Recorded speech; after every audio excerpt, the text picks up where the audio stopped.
Kamusta sa mga tagapakinig? Welcome sa Kwentong Eerie. Huminga na ng malalim dahil sisimulan ko na ang ating kwento. Sa isang tahimik na kalye sa Amityville, New York, may isang bahay na tila karaniwang tirahan lamang. Ngunit sa likod ng mga pader nito, may mga kwentong bumalot dito ng takot at misteryo.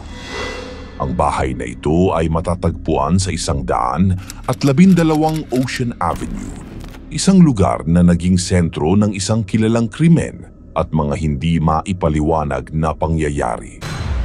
Ito ang kwento ng Amityville Horror, isang tunay na kwento na bumago sa pananaw ng marami tungkol sa mga multo at sa tinatawag nilang mga puwersa ng kadiliman. Nobyembre 13, 1974, isang gabi na bumalot sa kasaysayan ng Amityville. Sa bahay ng pamilya DeFeo, naganap ang isang massacre na hindi malilimutan. Si Ronald Butch DeFeo Jr., isang 23 taong gulang na binata, ay pumatay sa kanyang sariling pamilya sa loob ng kanilang tahanan. Sa araw na iyon, pumunta si Butch sa lokal na bar at nagsisigaw siya ng, "Tulong! Pinatay ang pamilya ko!" Agad siyang sinamahan pabalik sa kanilang tahanan at doon nila natagpuan ang mga walang buhay na katawan ng kanyang mga magulang at 4 na kapatid. Bawat isa sa kanila ay natagpuang nakahiga sa kanilang mga higaan, tila natutulog nang sila ay binaril. Ang kanyang ama na si Ronald DeFeo Sr. ay 43 taong gulang, habang ang kanyang ina na si Luis ay 42. Ang mga kapatid naman niya ay sina Dawn, 18, Allison, 13, Mark, 12, at John Matthew, 9. Nakakatakot isipin na sa kanilang pagtulog, hindi sila nagkaroon ng pagkakataon na lumaban o tumakbo. Isa-isang binaril ni Butch gamit ang caliber rifle, ngunit walang nakarinig ng putok. Paano nangyari iyon? Ang misteryo ay tila nagsisimula pa lamang. Nang dumating ang mga pulis, si Butch ay itinuring na isang saksi. Sinabi niya na nakita niyang patay na ang kanyang pamilya pag-uwi niya ng bahay. Ayon sa kanya, maaaring may ibang taong pumasok at gumawa ng krimen. Sabi pa niya, may kinalaman daw ang mafia dahil ang pamilya niya ay may kaugnayan sa isang negosyong may kasaysayan ng mga iligal na gawain. Hindi pa buo ang pagtitiwala ng mga pulis, kaya inusisan nila siya ng mabuti. Ngunit habang tumatagal, tila hindi nagtutugma ang mga pahayag ni Butch sa investigasyon. Napansin ng mga awtoridad ang mga butas sa kanyang kwento. Halimbawa, wala silang natagpuang bakas ng pagpasok o ibang ebidensya na may ibang tao na pumasok sa bahay. Sa kabila ng mga salaysay ni Butch, may ilang katanungan na walang malinaw na sagot. Bakit hindi nakarinig ng kahit anong putok ng baril ang mga kapitbahay? Sa 6 na tao na natutulog sa bahay, bakit walang ni isang nagising o tumakas? Unti-unti, naramdaman ng mga pulis na may itinatago si Butch. Ilang araw matapos ang krimen, habang si Butch ay patuloy na iniimbestigahan, lumabas na ang katotohanan.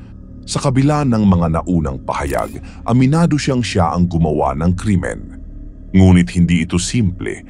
Ayon kay Butch, hindi siya kusang pumatay. Sinabi niya na may naririnig siyang mga boses na nag-uutos sa kanya na patayin ang kanyang pamilya. Ang kwento ni Butch na may naririnig siyang mga boses ay lalo lamang nagdagdag ng misteryo. Ang mga boses ba ay totoo o gawa-gawa lamang? O may masamang espiritu sa bahay na nagtulak kay Butch na gawin ang krimen? Isang taon matapos ang madugong trahedya, noong Disyembre 1975, ang bagong pamilya na sina George at Kathy Lutz kasama ang kanilang 3 anak ay lumipat sa bahay na iyon. Sa umpisa parang normal lamang ang lahat. Ngunit makalipas ang ilang araw, nagsimula na silang makaranas ng mga kakaibang bagay. Si George Lutz ay madalas magising ng 3:00 ng madaling araw eksaktong oras kung kailan pinaniniwalaang naganap ang pagpatay sa pamilyang DeFeo. Isang araw, sinabi ni Kathy Lutz na nakaramdam siya ng kakaibang presensya, parang may nagmamasid sa kanya. Minsan pang araw, nakita niya ang mukha ng kanyang asawa na tila biglang tumanda. Pero hindi lang iyon. Isang araw, sinabi ng anak nilang si Missy na mayroon siyang kaibigan sa bahay.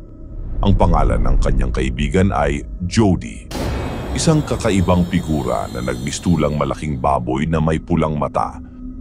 Habang tumatagal ang kanilang paninirahan, lalong nagiging madalas at nakakatakot ang mga pangyayari.